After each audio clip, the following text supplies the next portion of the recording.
বিসমিল্লাহির রহমানির রহিম। প্রিয় দর্শক শ্রোতা এবং আমার প্রাণপ্রিয় শিক্ষার্থী, সবাইকে জানাই আসসালামু আলাইকুম। আজকে আমরা নবম দশম শ্রেণীর উপপাদ্য 18 নিয়ে আলোচনা করব। আপনারা আমার পেছনে হোয়াইট বোর্ডে উপপাদ্য 18 প্রশ্নটি দেখতে পাচ্ছেন। প্রশ্নটি হচ্ছে, বৃত্তের সকল সমান যা কেন্দ্র থেকে সমদূরবর্তী। আমরা গত পর্বে আমি উপপাদ্য 17 নিয়ে আলোচনা করেছি। আমার যে সকল শিক্ষার্থীরা উপপাদ্য 17 আমরা এখনও ওই পর্বের ভিডিওটি দেখিনি, আমরা পর্বের ভিডিওটি দেখে আসব, তাহলে আজকের আলোচনাটুকু আমাদের জন্য সহজ হবে। নাহলে কিন্তু এই উপপাদ্য 17 অনেক বিষয় আমি কিন্তু আজকে আলোচনা করব, ওই আলোচনাটুকু কিন্তু আমাদের কাছে একটু জটিল মনে হবে। তাই উপপাদ্য 17 দেখে এসে আমরা আলোচনাটুকু শুনব, তাহলে আমাদের আলোচনাটুকু ফলপ্রসূ হবে। এখানে আমাদের প্রশ্নটি দেওয়া আছে।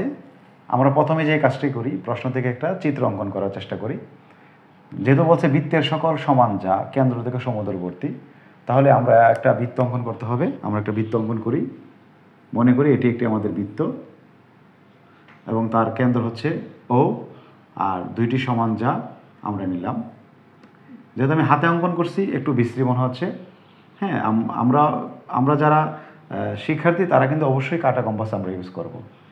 তা আমরা একটা ও কেন্দ্র বিশিষ্ট একটি বৃত্ত নিলাম এবং তার দুইটি যা নিলাম, এ বি এবং সিডি দুইটি যা নিলাম। বুঝতে পেরেছি? এবং যা দুটি কি সমান। আমাদের কিন্তু এটাই বলছে বৃত্তের সকল সমান যা। তাহলে আমরা যেহেতু সকল বলছে, মানে আমরা যদি এখানে যদি আরও অনেকগুলো সমান যা অঙ্কন করি, তাহলে ওই যাগুলোর জন্য কি হবে, এই কথাটি সত্য প্রমাণিত হবে। তাহলে আমরা অনেক বেশি না নিয়ে দুইটি দিয়ে যদি প্রমাণ করতে পারি, তাহলে আমাদের সকলগুলোর জন্য কী হয়ে যাবে, প্রমাণ হয়ে যাবে। তাই আমরা সর্বনিম্ন দুইটি আমরা নিলাম।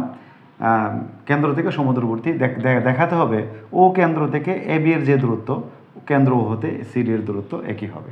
তাহলে প্রশ্ন অনুযায়ী আমরা চিত্র অঙ্কন করে ফেললাম। তাহলে আমরা এখন কি লিখব, বিশেষ নির্বাচন লিখব। তো আমরা লিখে ফেলি বিশেষ নির্বাচন। বিশেষ নির্বাচন। মনে করি বৃত্তের নাম কি, ও কেন্দ্র বিশিষ্ট, নাকি ও কেন্দ্র বিশিষ্ট বৃত্তে, ও কেন্দ্র বিশিষ্ট বৃত্তে কি, এ বি এবং সিডি দুইটি সমান যা, দুইটি সমান যার কথা বলছে। এ বি ও সিডি দুটি সমান যা, এই তো বিষয়টা। সিডি দুটি সমান যা। এখন আমাদের কি প্রমাণ করতে হবে, তারা সমদূরবর্তী, কেন্দ্র হতে সমদূরবর্তী। তো লিখতে হবে প্রমাণ করতে হবে যে কেন্দ্র ও হতে এ বি ও সিডি এর দূরত্ব সমান বা সমদূরবর্তী, একই কথা। দূরত্ব সমান এবং সমদূরবর্তী একই শব্দ। বুঝতে পেরেছি? তাহলে এ হচ্ছে আমাদের বিশেষ নির্বাচন। আমরা আমাদের যে প্রশ্নটা আছে, প্রশ্ন অনুসারে আমরা একটা চিত্র অঙ্কন করলাম এবং চিত্রটাকে আমরা ব্যাখ্যা করে আমাদের প্রমাণের যে অংশটা আছে আমরা এই অংশটা তুলে ধরলাম। এখন আমরা জানি বিশেষ নির্বাচনের পরে যদি প্রয়োজন হয় আমরা অঙ্কন করতে পারি। যেহেতু আমাদের এখানে অবশ্যই একটা অঙ্কনের প্রয়োজনীয়তা আছে এবং আমরা অঙ্কনটা করে নিতে হবে, তাই আমরা অঙ্কনটা করে নিই। তো অঙ্কন করলে কী করতে হয়, আমরা প্রথমে যে কাজ করব, কেন্দ্র ও হতে এ বি এর উপর একটি লম্ব অঙ্কন করব, সিডি এর উপর একটি লম্ব অঙ্কন করব। তো ও এ বি এর উপর ও এই লম্ব অঙ্কন করি, সিডি এর উপর আমরা ও এফ লম্ব অঙ্কন করব। ঠিক আছে? তা আমরা অঙ্কনের এই অংশটা লিখে দিই। অঙ্কন ও হতে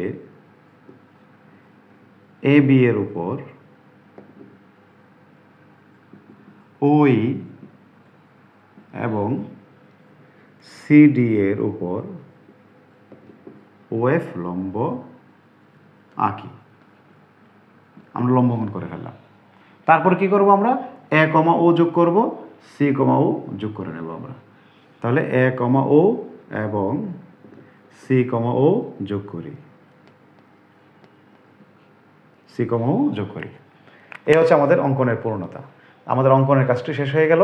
আমরা যে যে কাজগুলো করেছি অঙ্কনের ক্ষেত্রে, আমরা শুধু এই অঙ্কগুলো এগুলো কথাই লিখে দিলাম অঙ্কনের এখানে, আর চিত্রের মধ্যে আমরা অঙ্কন করে ফেললাম। বুঝতে পেরেছি আমরা? তাহলে আমাদের বিশেষ নির্বাচন, চিত্র এবং অঙ্কনের কাজ কমপ্লিট। এখন বাকি আছে কি প্রমাণের কাজ। তা আমরা প্রমাণে চলে যাই। আমি এই অংশগুলো মুছে ফেলি। তো প্রমাণ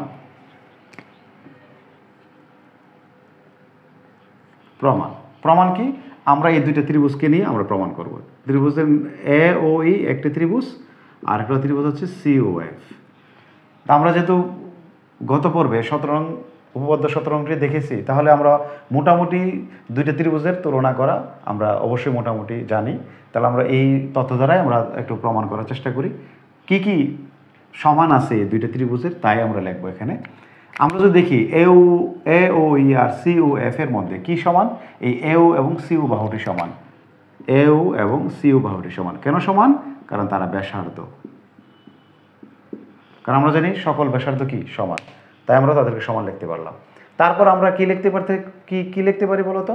আমরা এই যে এখানে একটা কোণ উৎপন্ন হয়েছে, এখানে একটা কোণ উৎপন্ন হয়েছে। এখানে যেহেতু লম্ব অঙ্কন করছে আমরা, তাহলে 90 ডিগ্রি কোণ, আর এখানে যেহেতু ও এফটাও লম্ব, তাহলে এখানে একটা 90 ডিগ্রি কোণ। তাহলে এই দুইটা 90 ডিগ্রি কোণ সমান হবে এ ই ও অ্যাঙ্গেল সি এফ ও। কেন? সমকোণ, তাই তারা সমান। যেহেতু দুইটি সমকোণ, সমান লিখতে পারি আমরা। এবং আমরা আরেকটি অংশ সমান লিখতে পারি, এই অংশ এবং সিএফ অংশটা সমান লিখতে পারি আমরা। প্রিয় শিক্ষার্থীরা, আমরা কিন্তু এই এবং সিএফ সমান লিখতে পারি। কেন লিখতে পারি আমরা? কারণ এই যে দুইটি যা কিন্তু সমান, দুইটি যা সমান মানে তাদের অর্ধেক অর্ধেক কী হবে? সমান হবে। বুঝতে পেরেছি কিনা? আর অর্ধেক কেন বললাম? কারণ আমরা 17 নং উপপাদ্যে কিন্তু পড়েছি যে কেন্দ্র থেকে কোনো যার উপর লম্ব অঙ্কন করলে ওই লম্বটা যাটাকে দুই ভাগে বিভক্ত করে। পড়েছি কিনা? আমাদের 17 নং উপপাদ্যটির প্রশ্ন ছিল এরকম: কেন্দ্র ও বেশভিন্ন কোনো জায়ের মধ্যবিন্দুর সংযোজক রেখাংশ ওই যার উপর লম্ব। তাহলে এই যে কেন্দ্র থেকে আমরা যে এবি যার উপর লম্ব অঙ্কন করেছি, তাহলে এই লম্বটা আমার এই কেন্দ্রকে আমার যাটা কী করছে? সমান দুই ভাগে ভাগ করেছে। আবার এই ওএফ লম্বটাও আমাদের কী করছে? সিডি যাকে সমান দুই ভাগে ভাগ করেছে। তাহলে আমরা প্রশ্ন দেওয়া ছিল সমান যা, তাহলে এ বি এবং সিডি যদি সমান হয় তাদের অর্ধেক কী হবে? অর্ধেকও সমান হবে। তাই আমরা লিখতে পারি এ ই সমান সিএফ। যেহেতু ওই লম্ব এ বি এবং ওএফ লম্ব সিডি, আমরা একটু শর্টকাট বলে দিতে পারি। লম্ব হওয়ার কারণে তারা কি আছে? তারা সমান। তাহলে তিনটা অংশ যেহেতু সমান, তাহলে আমরা লিখতে পারি ত্রিভুজ এ ও ই সর্বসম ত্রিভুজ সি ও এফ। আর যেহেতু তারা সমান, তাহলে আমরা কি লিখতে পারি? ও ই সমান সমান ও এফ লিখতে পারি কিনা? কারণ এই দুইটি ত্রিভুজ যদি সর্বসম হয়, মানে সব সমান হয়, তাহলে এই ও ই অংশটা আর ও এফ অংশটা কী হবে? ওই এবং ও এফটা কী হবে? সমান হবে। আচ্ছা, ওইটা এখানে কি নির্দেশ করতেছে? ওই নির্দেশ করতেছে কেন্দ্র ও থেকে এ বি এর দূরত্ব। ও এফটা নির্দেশ করতেছে কেন্দ্র ও থেকে সিডি এর দূরত্ব। তাহলে এটা লিখে দিই, এখানে ও ই হলো কেন্দ্র ও হতে এ বি এর দূরত্ব এবং ও এফ হলো কেন্দ্র ও হতে সিডি এর দূরত্ব। এটা নির্দেশ করতেছে কিন্তু, নাকি? তাহলে আবার ও ই এবং ও এফ সমান, তাহলে আমরা কি লিখতে পারি? তাহলে লিখতে পারি কেন্দ্র ও হতে এ বি এবং সিডি যাদয় সমদূরবর্তী। সুতরাং কেন্দ্র ও হতে এ বি ও সিডি যাদয় সমদূরবর্তী। লিখতে পারি কিনা? পারি। তাহলে এটি আমাদের প্রমাণিত।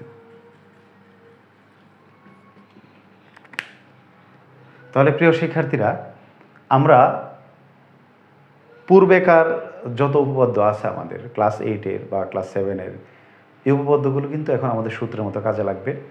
ওই উপপাদ্যগুলো দ্বারাই আমরা আমাদের বড় ক্লাসের যে উপপাদ্যগুলো আছে, ক্লাস 9-10 অথবা ইন্টারে যে উপপাদ্যগুলো পাবো, তাদেরকে আমরা সমাধান করতে হবে। তাহলে পূর্বেকার ক্লাসের উপপাদ্যগুলো হচ্ছে আমাদের জন্য সূত্রের মতন।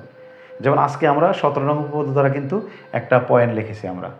হ্যাঁ, তাহলে কোনো স্টুডেন্ট যদি 17 নং উপপাদ্যটি না পারে বা না বোঝে, তাহলে কিন্তু এই পয়েন্টটা তার জন্য অনেক কঠিন হয়ে যাবে। তাই আমরা যদি আমাদের আগেকার ক্লাসগুলোর অথবা আমাদের এই বইয়ের পূর্ব অধ্যায়ের বা আগের যে উপপাদ্যগুলো আছে, এগুলো যদি মনে রাখতে পারি, তাহলে আমাদের জন্য উপপাদ্যের যে এই যুক্তিগুলো দেওয়া খুবই সহজ হবে। বুঝতে পেরেছি কি না? তাহলে আমি আশা করি আমার সকল স্টুডেন্টরা বা যারা আজকের ভিডিওটি দেখেছি তারা সহজেই এই অঙ্কটা বুঝতে পেরেছি।